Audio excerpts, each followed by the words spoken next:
My thesis for Season 1 is that the ruling elite found not just the most beautiful place on Earth, but the best weather on the planet, prior to the weather mod programs, that is, and made it their headquarters for over the past century.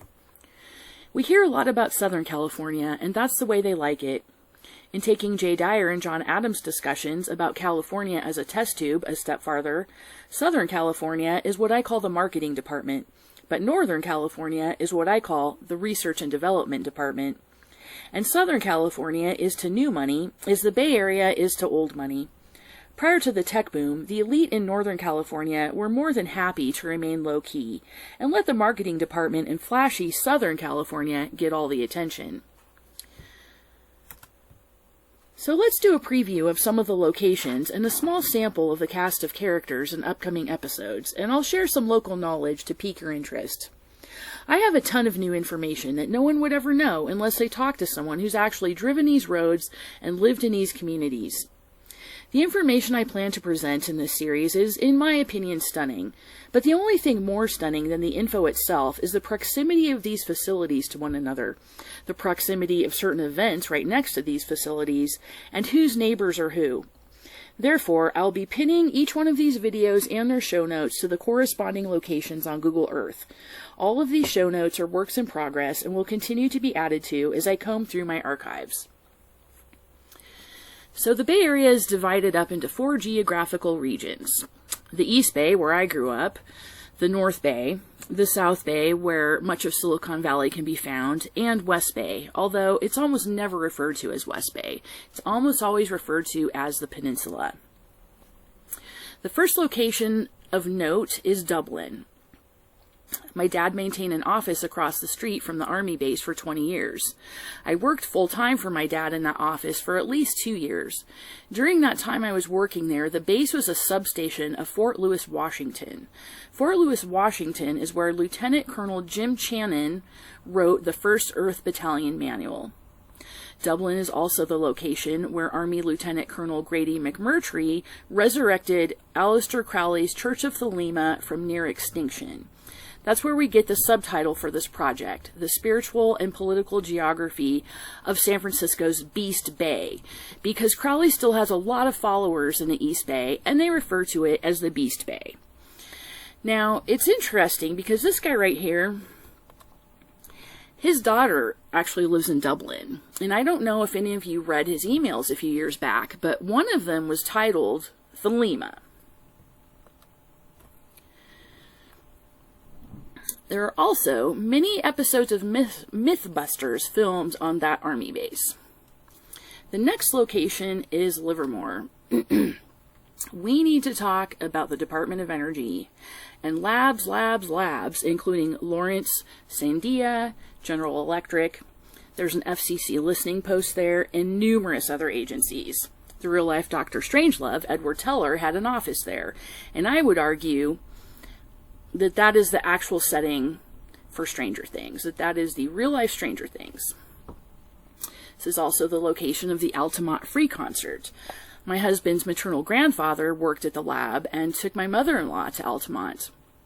Grady McMurtry's wife was also a teacher at Livermore High School, and my husband's maternal grandmother was a teacher there during the same time period. We need to talk about the old towns of Tesla and Carnegie, near where Tesla Motors is now located. We need to talk about the Shiva statue in the lobby at the lab, their Shiva laser. There just happens to be a Shiva temple nearby. And we just happen to see Shiva on the Altamont poster. The next location is Pleasanton. Certain Mr. Sirhan was reported to have been seen there 3 days before RFK. The Hearst Mansion is nearby at Castlewood. And there's the mystery of the East Bay Walls. Sinol. We need to talk about David Sylvie's book. This one right here. We need to talk about this book. And the Sinnoh Water Temple. The next location is Niles Canyon, where we can find Hollywood Before Hollywood and the Secret Sidewalk. The next location is where I grew up, San Ramon. where Jack Parsons' company Aerojet attempted to launch the U.S. space program. There was also a Nike missile base in San Ramon, where I grew up. We need to talk about the crash of Flight 773 in the 1960s. And worthy of note, my best friend in 6th and 7th grade was the granddaughter of UC Berkeley president during the riots in the 1960s, Clark Kerr. The next location is Black Hawk. One of my sister's best friends in high school was the granddaughter of real estate developer and Seattle Seahawks owner Ken Behring. The next location is Danville. We'll talk about the time I almost accidentally killed James Bond. The next location is Diablo. Diablo is arguably the highest of the high-end East Bay enclaves. We need to talk about Walnut Creek, where you can find the Joint Genome Institute, and where one of the members of the Grateful Dead lived for a long time. The location of some of their shows in that town are also noteworthy. We need to talk about Concord and the Navy base and all of the high strangeness surrounding it, including a certain Patricia Hearst being held within walking distance. And the paperclip community. We need to talk about Byron and the former POW camp there. We need to talk about Martinez and Joe DiMaggio and Marilyn Monroe and John Muir. We need to talk about Hercules, where Jack Parsons was employed at the Hercules Powder Company. A lot of people know a lot about Jack Parsons' life in Southern California and his wife Marjorie Cameron's life in Southern California, but how many people know that Jack Parsons and Marjorie Cameron also lived in the San Francisco Bay Area? We need to talk about Berkeley and the University of California at Berkeley and the National Lab there and the underground facilities and Alice Waters. And by the way, she is also really good friends with this guy. Too many things to mention about Oakland. We'll get to that. Lafayette. We need to talk about Sasha Shulgin and Glenn Seaborg and the Purple People, and my second husband's grandfather, a descendant of the Boston Brahmin Cooper family who invented the score mark on the pharmaceutical pills. My second husband is also a descendant of the Folgers and the Macy's. Also, my best friend in high school was the granddaughter of actor and composer Frank Duvall, and that's where they lived. The next location is Moraga. We need to talk about the real-life Colonel Kurtz, Anthony Pachekny, also known as Tony Poe, who graduated from St. Mary's College. The next location is Orinda. We need to talk about Stanley Owsley and Melissa Cargill and their neighbors. The next location is Canyon, the headquarters for these guys right here. We need to talk about the South Bay. San Jose. Sidney Gottlieb obtained a degree at San Jose State University. That's where the Rosicrucian headquarters is located, the Winchester Mystery House, and the albino cannibals of Hicks Road. We need to talk about Palo Alto. When I went to graduate school in Palo Alto, we were studying qualitative versus quantitative research methodologies. One of my professors in research methodologies was Diane Jeanette. She brought her husband Ed May in one day to give a talk about qualitative research methodologies used to SRI. The next location is Menlo Park. That's where SRI is. Moffett Field. Mountain View, the location of Google and NASA. Stanford University, where you can find the Frenchman's Tower on the lands that later became Stanford University. Jack Parsons was accepted to Stanford but couldn't afford to attend. My sister died at Stanford on 11/22/1973, the 10-year anniversary of the deaths of JFK, Aldous Huxley, and C.S. Lewis. Next is the North Bay, Marin County and Sonoma County, where you have the Grove before the Grove and the UN connection, Robin Williams, Philip K. Dick, the Judds, Tupac, and more. We need to talk about San Rafael and my personal anecdotes about Ram Dass and Susan Sarandon. Sausalito, where you could find Billy Hitchcock, Fleetwood Mac, and Shel Silverstein back in the day, and many, many, many, many more. Petaluma, the tragedy of Polly Klaas, where Winona Ryder grew up. Santa Rosa, where Alfred Hitchcock's film Shadow of a Doubt was mostly filmed on location in August of 1942. And that was Hitchcock's favorite film of all of the films that he made. I lived there for 5 years. Bodega Bay, where Hitchcock's The Birds was filmed. Monterey, the current location of the Bohemian Grove. In the Northeast Bay, it's not quite East Bay, not quite North Bay, is Solano County, where you have Vallejo and the Zodiac, and the Navy. Vacaville. My husband's great-grandfather was the head of the Masonic Lodge in Vacaville. The Vacaville Medical Facility, where you have Charles Manson, Bobby Beausoleil, Donald DeFreeze, Timothy Leary, and it just happens to be right next to an Air Force base. Then, in the West, you have San Francisco and the Peninsula. Sidney Gottlieb lived in the Peninsula. So did Shirley Temple. My mother met Shirley Temple, and I did not know this until the last 5 years, but the lead singer for my favorite local band when I was 15 years old, Clown Alley, was the daughter of Shirley Temple.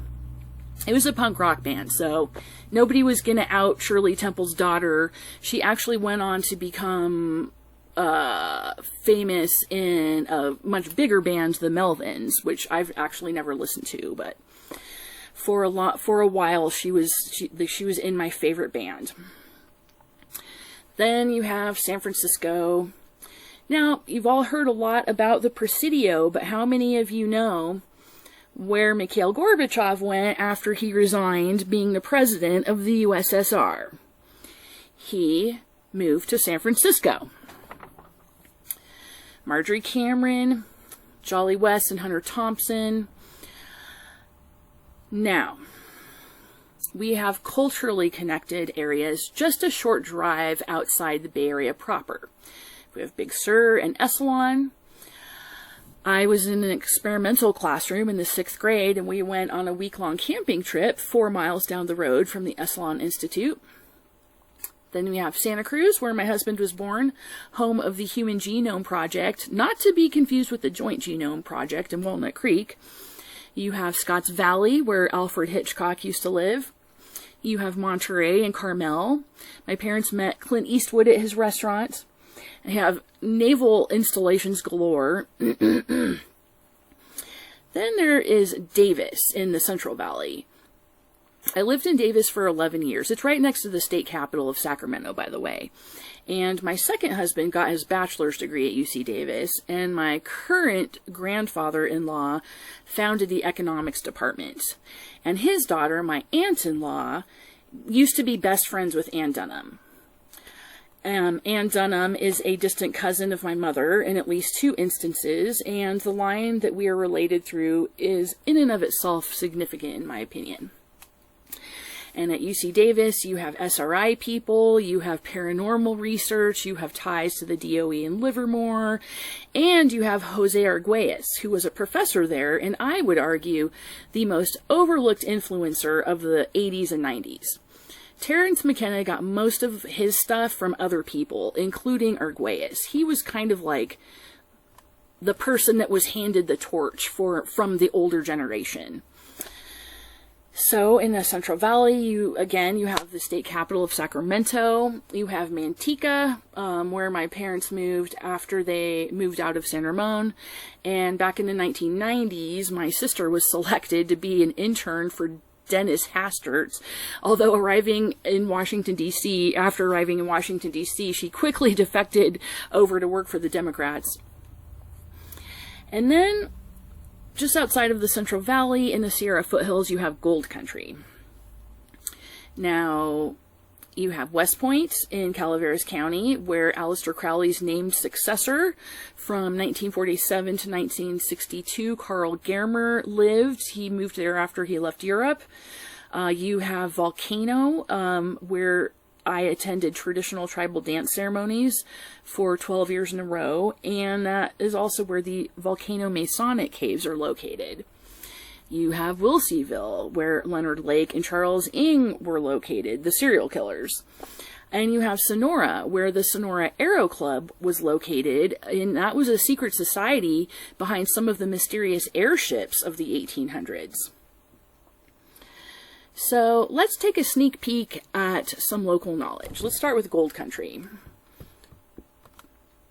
Now, as I said, Gold Country is in the Sierra foothills, and that is an extremely remote and extremely rural area. This is nothing like the Bay Area, and I'm pointing that out because one thing that I noticed over the past several years was that you have West Point, where Crowley's successor, Carl Gammer, lived. You have Wilseyville, where the serial killers Leonard Lake and Charles Ng lived. And then you have Volcano, where the Volcano Masonic caves are located. And I looked it up on a map and found out that these locations are all within 13 miles of each other. So I found that significant. I think that the proximity of these locations suggests deeper networks than just the characters that we see on the surface. Next we have Livermore. And Oppenheimer's famous quote from the Bhagavad Gita. And many of you have heard about the statue of Shiva at CERN, but how many people have heard about the statue of Shiva in the lobby of the Livermore Laboratory? And this picture is actually from their website. And coincidentally or not, they also have a laser named Shiva, which you can read about in this article in the Los Angeles Times, which also mentions the statue in the lobby. And what are the odds that in Livermore there would be a Shiva temple, which actually just happens to be 2 miles away from the lab? And for some reason, I had this on walking, so this looks like it's like way farther away than it is, but it's actually 2.4 miles. Let's take a look at the Altamont poster. Back in my undergraduate days, I minored in Asian religion, so I was able to identify the iconography in this poster as Shiva in his form as Ardhanarishvara, where he and his consort Parvati are depicted as one being. And you can read more about that below.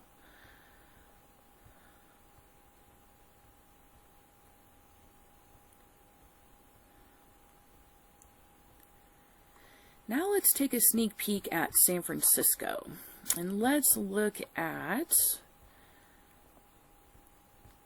the Haight-Ashbury Free Clinic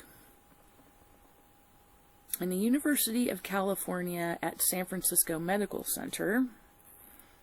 And let's talk about Abigail Folger, Hunter S. Thompson, Andrew Weil, and Jolly West. Got a photo of Jolly West in San Francisco here in 1976. And we have Hunter Thompson's still bullet-ridden house, which just happens to be 1 block from the University of San Francisco, or the University of California at San Francisco Medical Center. This is the former residence of Hunter S. Thompson. And here you have the UC Medical Center. And then within less than 1 mile, you have Haight Street is right here. And this is all a very short walk. So what was Hunter Thompson doing living 1 block from the UC Medical Center?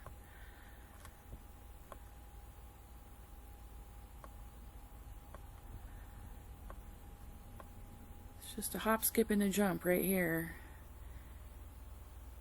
Whoop.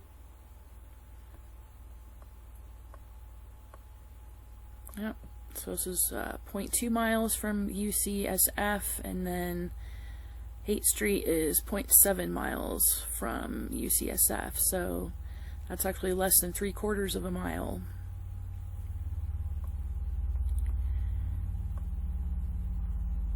Now, Abigail Folger volunteered at the Haight-Ashbury Free Clinic, And my second husband's maternal grandmother from Massachusetts is actually descended from the Macys and the Folgers. So I was married to a not too distant cousin of Abigail Folger. So Hunter Thompson lived at 318 Parnassus Avenue, and the official address of the UCSF Medical Center is at 400 Parnassus Avenue. And that's where 4 of my siblings were born. That is also the location of the Langley Porter Psychiatric Hospital. And one of my siblings was committed there for a number of weeks, sometime around 1990 when I was about 20 and he was in kindergarten or first or second grade. I was also taken by my parents to see a medical doctor at the UCSF Medical Center once when I was in high school. And I was there for my mom's prenatal visits and wellness checkups after my siblings were born.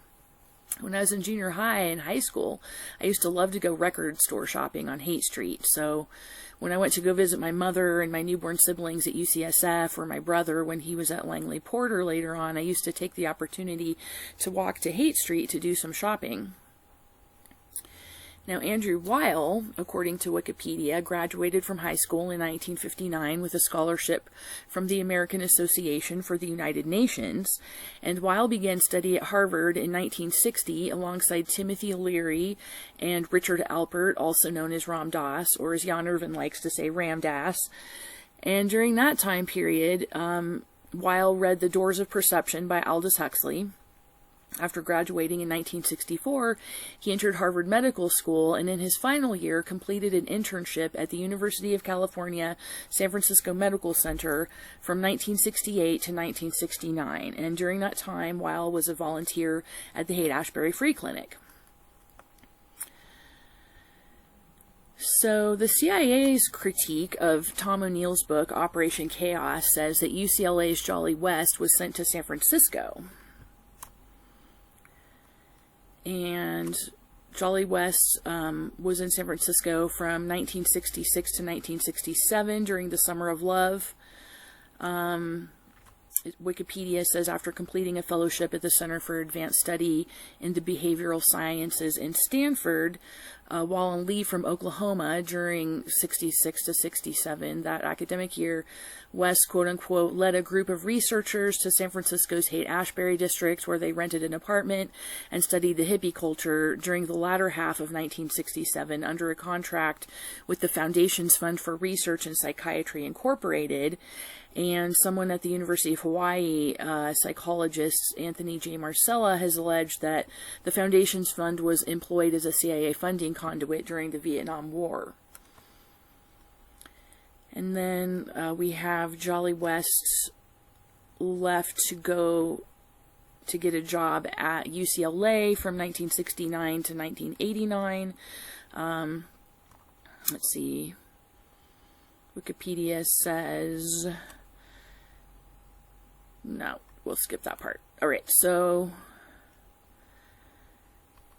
now we know of West's ties to the CIA and the Haight-Ashbury Free Clinic, but so far I haven't seen anyone else mention or look into Jolly West ties to UCSF. So some of Jolly West's ties to UCSF are located in the Online Archive of California, which I have linked here. And the founder of the Haight-Ashbury Free Medical Clinic was actually a postgraduate student at UCSF Medical Center, and he talks about walking home from UCSF, quote-unquote, past the Haight. And that is in Tom O'Neill's book, Chaos. Another thing that I've never seen anyone notice is the proximity of the Haight, as we locals call it, to UCSF. I have no doubt the proximity of UCSF to the Haight is a major key in understanding the hidden networks behind the Haight-Ashbury scene. Another location within walking distance to UCSF, which raises questions, and that's even shorter walking distance than the Haight, is Hunter Thompson's apartment. Hunter Thompson's apartment was 1 block from UCF Medical Center. And the neighborhood where UCSF and Thompson's former apartment are located, Parnassus Heights, is named after a mountain in Greece. There also used to be a Mount Parnassus in San Francisco, about 1 to 2 miles away from that neighborhood, but it was renamed Forest Hill. And according to a Greek website, this mountain of limestone in central Greece towers above Delphi, north of the Gulf of Corinth, and offers stunning views of the surrounding olive groves. According to Greek mythology, this mountain was sacred to Dionysius and the Dionysian mysteries. It was also sacred to Apollo and the Corinthian nymphs, and it was home to the Muses. So the oracle at Delphi was on Mount Parnassus, underneath the temple of Apollo, and Apollo became identified as the god of healing and as the father of Asclepius, the god of medicine. There's also a Saturn Street nearby, and Masonic Avenue is 2 blocks away from Haight Street. So, for more information, please check these show notes, which will continue to be updated, and we'll do full episodes on all of these topics in the coming days. This is just a sneak peek. In the meantime, I also highly recommend watching retired UC Davis professor Daryl Hamamoto's video about what he calls the neuro triangle, consisting of UCSF, UC Berkeley, and Stanford, and discusses Robin Williams, who grew up in the Bay Area, and has many things named after him in San Francisco, including Robin Williams Meadow, which is within walking distance to Haight Street. Also, check out these both recent and older news articles and news stories about the alleged and reported unethical practices of the UC Medical Center in San Francisco. We've got a lawsuit here, parents filing a lawsuit against them. This is a very recent news story that just came out. UCSF apologizes for prisoner experiments, and UCSF caught hiding public records, and all kinds of allegations about unethical and abominable practices going on there. So we'll see you in the next episode.